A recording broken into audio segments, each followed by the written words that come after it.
Hi there, this is my channel, Yaru Walks. In the year 2024, I will embark on an epic walking journey across the United States.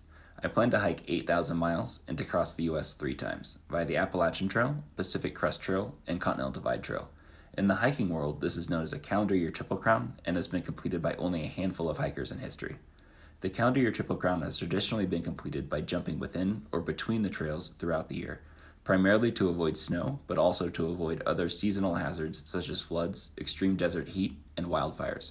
For my attempt, I'm trying to hike each trail on a continuous, unbroken, end-to-end footpath, and to accomplish this, I must hike across all 4 seasons. I will be posting weekly updates along the way, so you can join me for the journey. Wish me luck.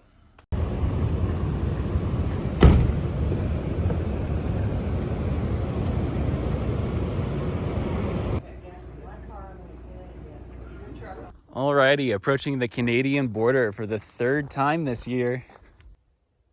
What is this? Trip 3. Hopefully I make it.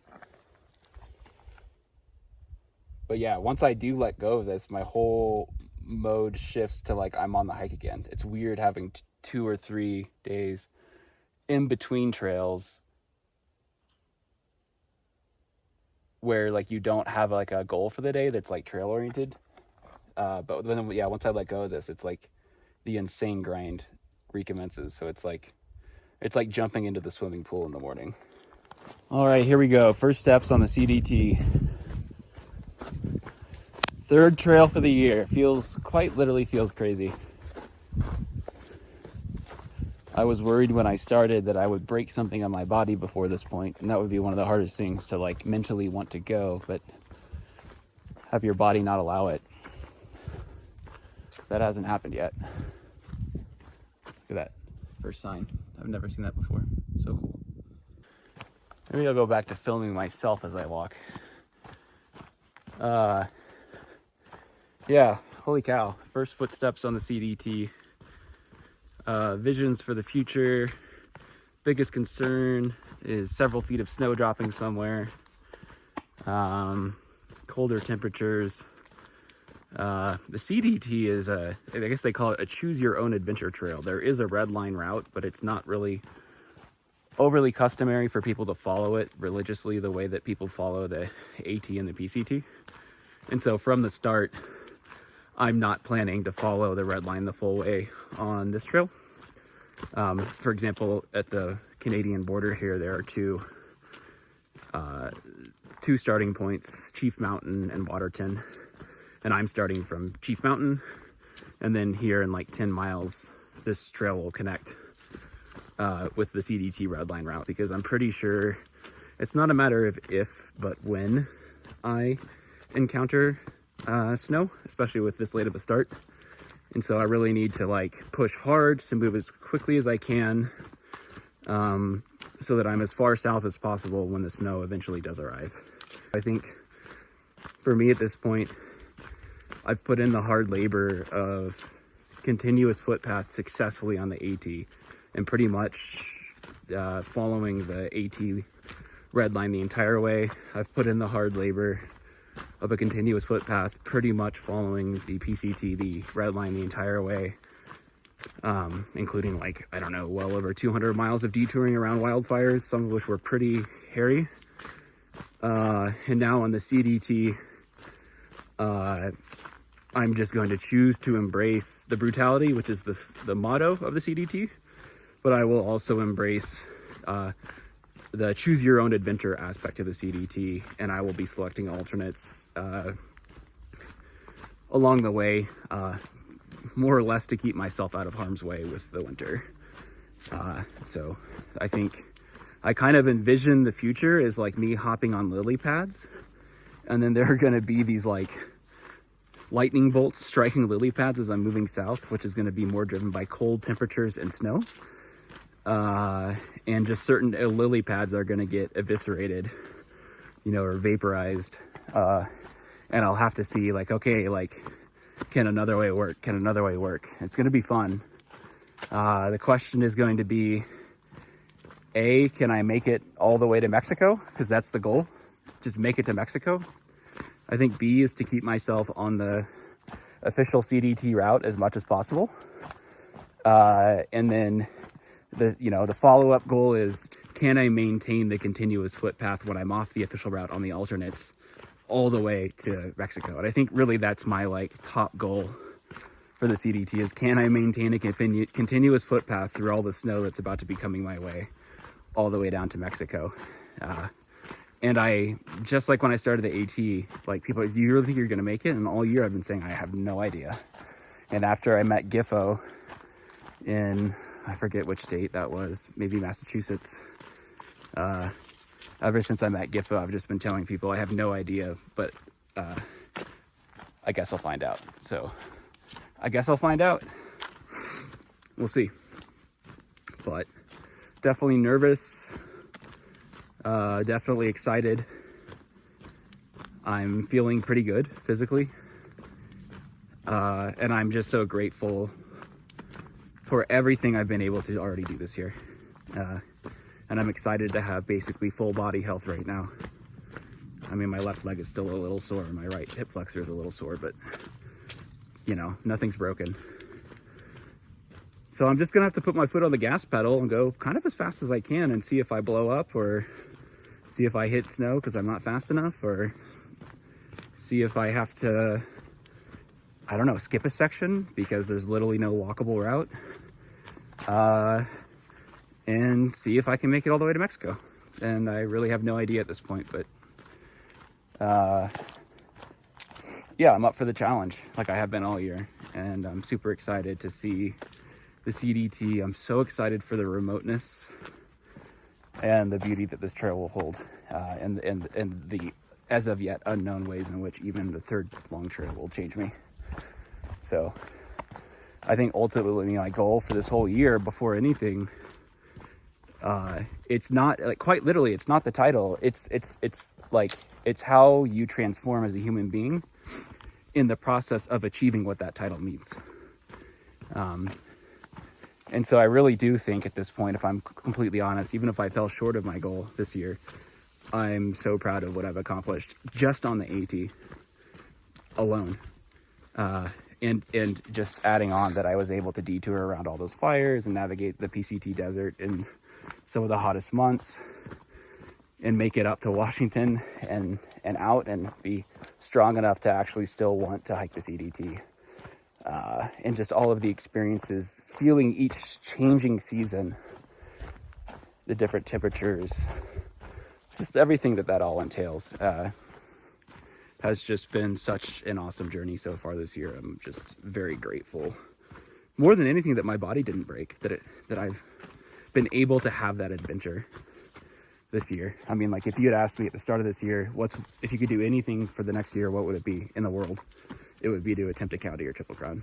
And not only have I been trying at it, but my body's been holding up, which is remarkable. So I'm thankful to my body for holding up, but I've been listening to it carefully. I think my motto has been, listen carefully to your body, what it says to you, so that when it does speak to you, what it says is keep going. Because when you don't listen, your body will, it'll break something. So anyway, I'll have to keep listening to my body, but I'm gonna have to push it hard if I'm gonna make it. I don't even know what the day count is, but it's something like right around 94 days to the end of the year, and that's gonna be a doozy to do that. I'm gonna have to go fast. So I feel like everything's kind of channeled this year to this moment, starting all the way from the Arizona Trail. And I've gotten a lot of winter skills, a lot of humility about kind of, it's not always what you want to do, it's what the mountain will allow you to do. I learned that on Katahdin. I think I probably maybe even knew that before Katahdin, but I definitely learned that lesson on Katahdin, if not. So it's like all these things have been channeling to this moment, and I'm just so excited to start leg 3. It's just a crazy feeling. It's a crazy feeling. It'll be crazy if I finish. I mean, it'll be awesome if I finish even not within the year, but it'll be I don't even think it's superficial. It'll be amazing. It'll be such an amazing feeling if I'm able to somehow pull this out in the last inning, because I if you ask me to guess, my guess would be this is going to come down to like literally the last week of the year. If I do make it inside the year, I think it'll come down to the last week of the year, like maybe even the last 2 or 3 days. So I don't know, maybe I'm wrong and I'll get there way later or way sooner, but I think it'll, if I succeed at the calendar year part, I think it's going to come down to the last week.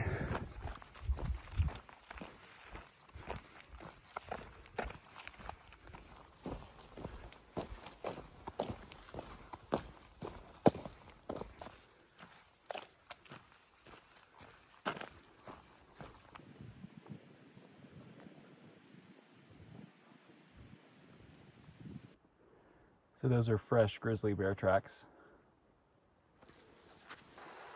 So this is something I was warned about. That's a suspension bridge. And those are the wood pallets that would comprise the walkway. And in the last week, Glacier National Park rangers have been taking up the footbridges. So, you know, if I had been here a week ago, I could have just walked right across the bridge. But instead, and I tried to walk on the wires, but it was obviously, maybe it wasn't obvious to me, but it was too sketchy.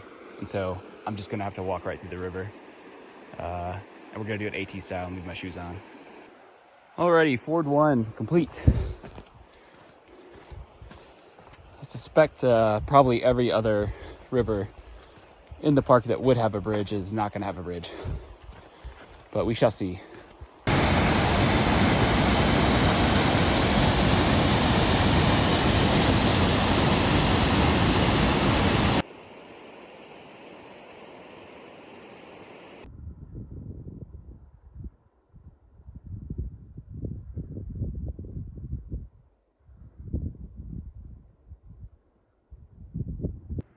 I'm way down low between two like kind of canyon walls. There's this narrow trail that keeps twisting, which I don't like because you can only see about 20 feet at a time.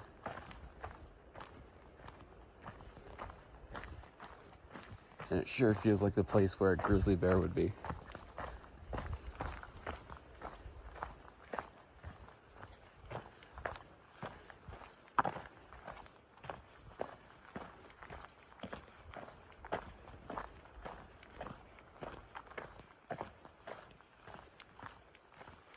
You just don't want to walk up and startle them.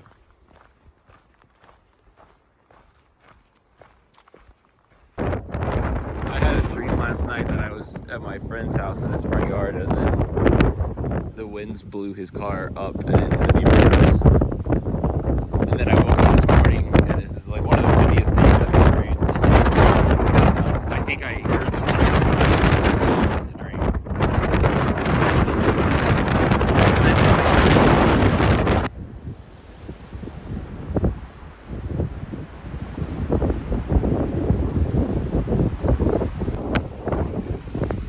Super windy.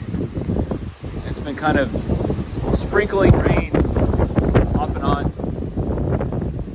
I think I'm going back somewhere that way. My satellite forecast says no rain today. It's technically been true. It just says it's supposed to be cloudy. But it sure looks like it's gonna rain on me.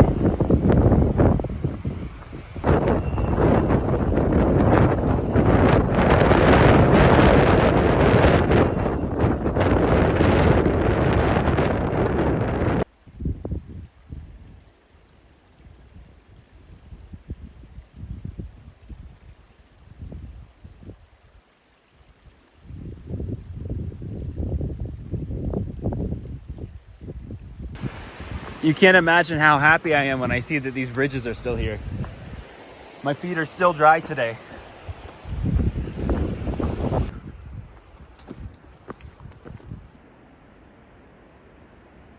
There it goes.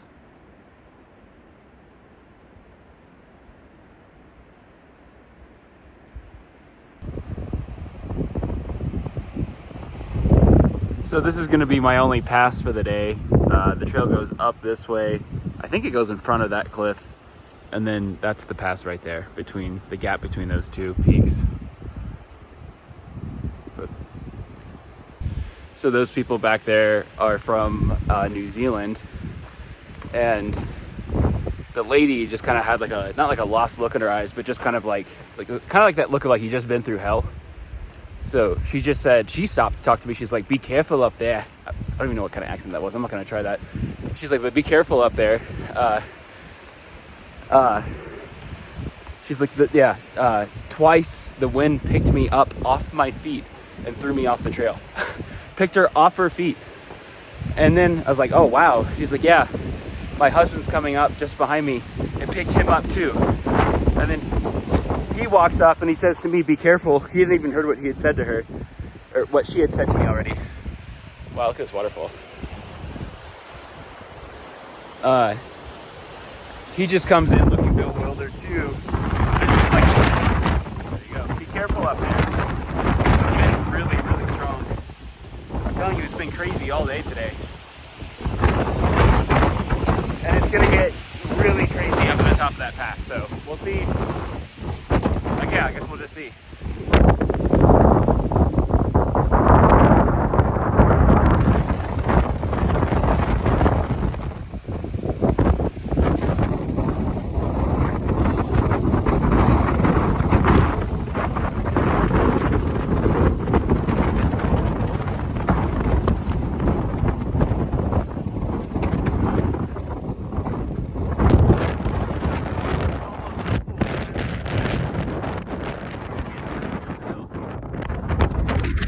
The wind is crazy.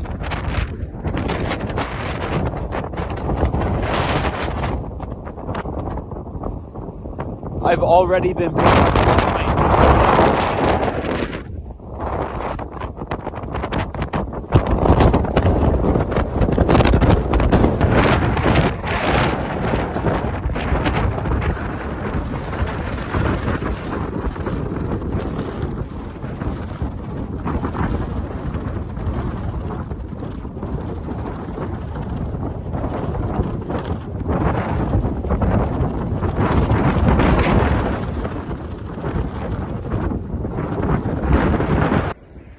I'm almost at the top of that pass. Holy cow, I am tired.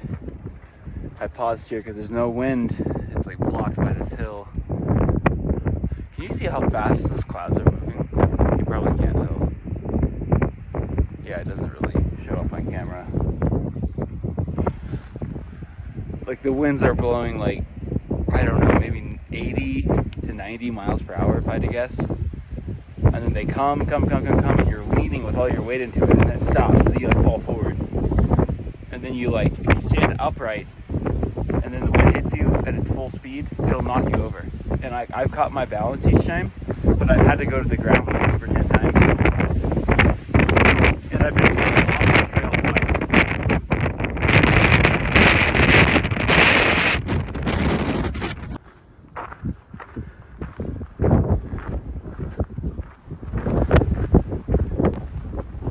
So the trail runs off this way and follows this canyon.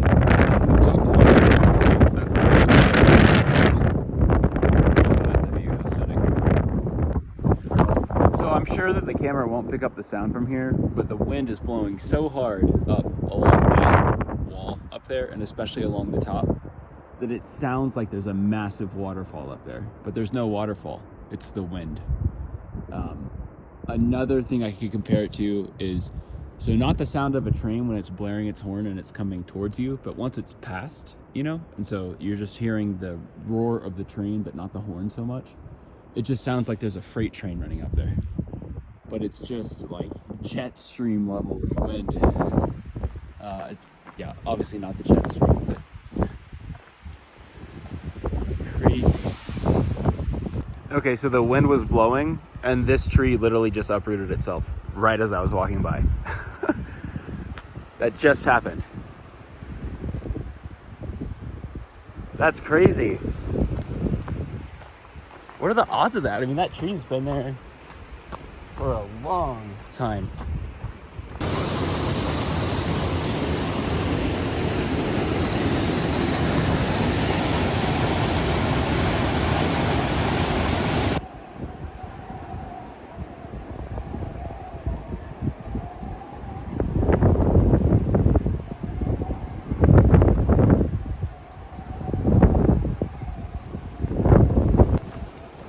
Coming down the last pass, the crazy pass, you know, the other side was the very windy side.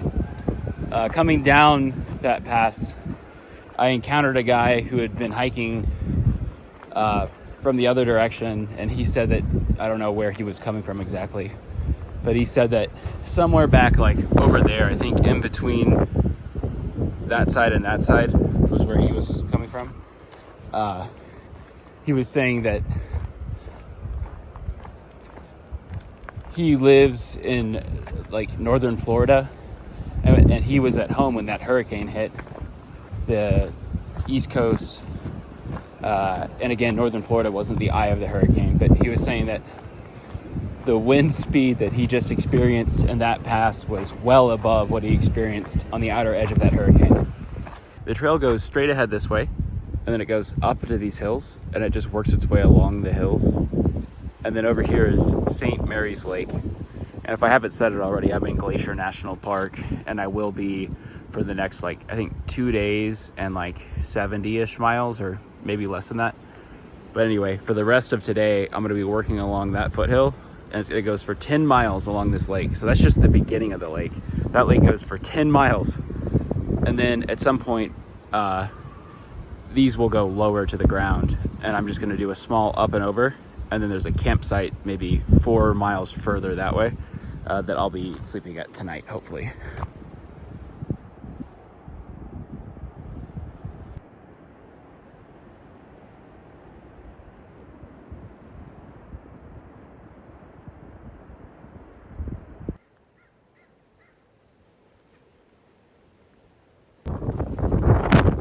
It was raining and then it turned into snow, which I'll take because I think snow probably gets you less wet than rain does.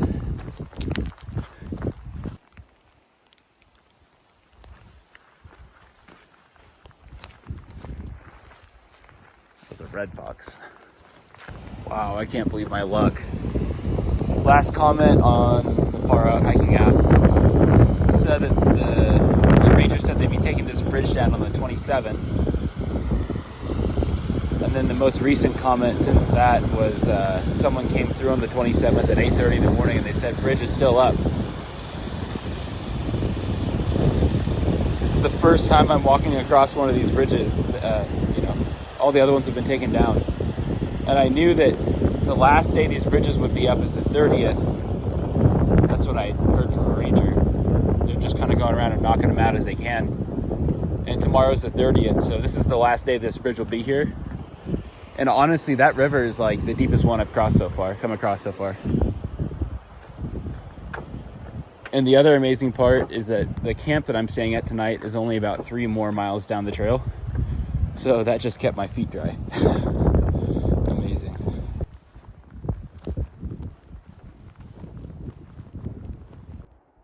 So I just looked over that way. That's one of my campsite options. And I saw the eyes of a grizzly bear lit up about 100 meters that way.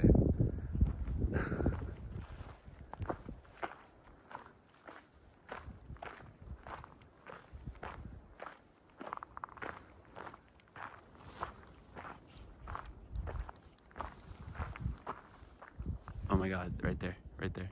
Oh no, it's a moose.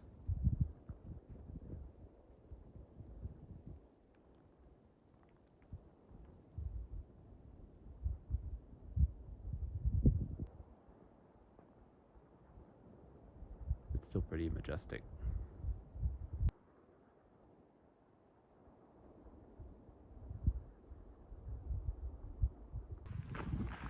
So last night, after I went to bed, I heard noises kind of all night. And initially I thought everything was a bear. I think that's a natural instinct, especially when you first start hiking. Any sound you hear is a bear, when in reality it's usually a mouse or a deer. And so I'm in a completely new part of the country, and I assumed, okay, every sound's a grizzly bear. And then at some point I realized it wasn't. Okay, so what was it? All night long there were elk all around me. And they were walking right up to where I was. I think they were just curious. Elk are also not that smart, in my observation. And the reason I knew that it was elk was that they started bugling. Like, one walked right up next to my tarp and just was calling its horn. I was too sleepy to record it. I wish I had. But it was just blowing its horn, or bugling as they call it, maybe 15 feet away from me. And then other ones were calling out all over the night. It was pretty spectacular. And then this morning, I heard more noises. So when I got out of my tarp, I was like, okay, perfect. I'll confirm that there's an elk over there. So I get out of my tarp, look in the direction that I heard the noises, and I see one eye looking back at me. That sure seems like an elk. As I'm packing my tarp up, maybe 5 minutes later, the largest moose I've ever seen in my life walked right past me. I think it was maybe the one that I saw last night, but I could see it perfectly in the morning light. And it was a bull moose with a full rack on its head. And I mean, yeah, I think maybe the largest animal I've ever seen with my eyes. And it's just all muscle. And it definitely saw me. And it definitely just peacefully walked on by. Pretty cool experience. I'll say the wildlife in Glacier National Park is absolutely stunning.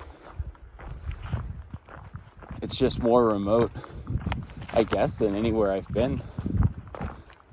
Because, like, on day 2, I saw a grizzly bear.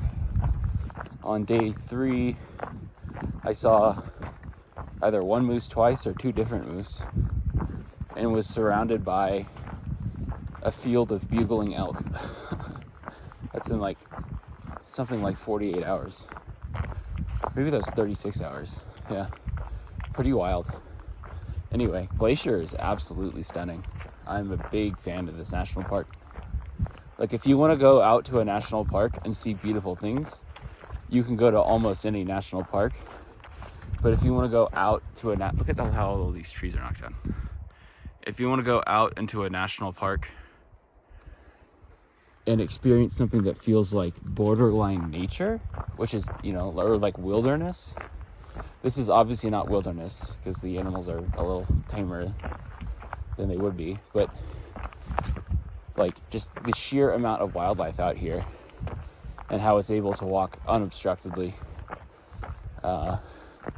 Yeah, it's just unlike any other park I've been to or area on any hiking trail. So 2 big thumbs up for Glacier National Park in northern Montana.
I'm working my way up now to the top of this second pass for the day.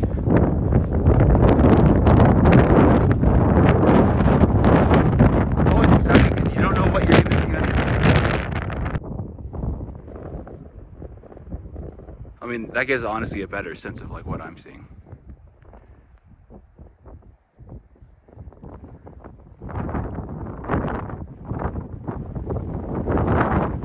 I love the Continental Divide Trail so far. I love this trail. This is amazing. So from up here on this pass, same pass still, the route I'm taking is down and out that way. And then there's a town right around there, right where that lake is to the right, called Two Medicine. Thank God I'm not going that way. My only question though is, can the bears read that sign? Do they know that they're supposed to remain dangerous on that side, but not on this side? I'm walking away. I just scared a mother grizzly bear and her 2 cubs, which climbed a tree. Just gonna keep walking. That was crazy.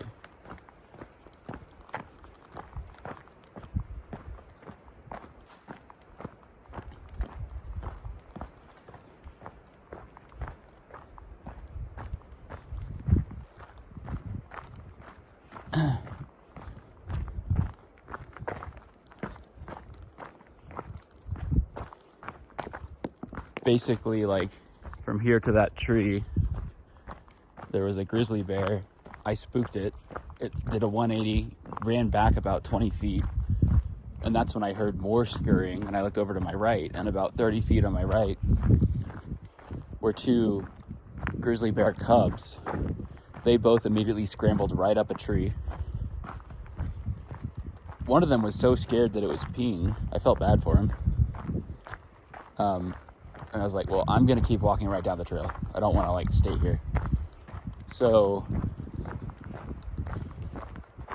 I kept walking down the trail, and then I looked off to my right, like out of the corner of my eye, and the mother grizzly bear was there standing on her hind legs.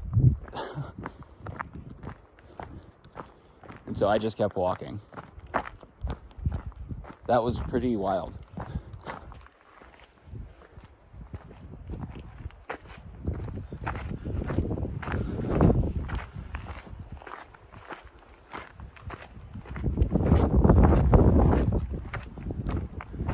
Just keep it moving.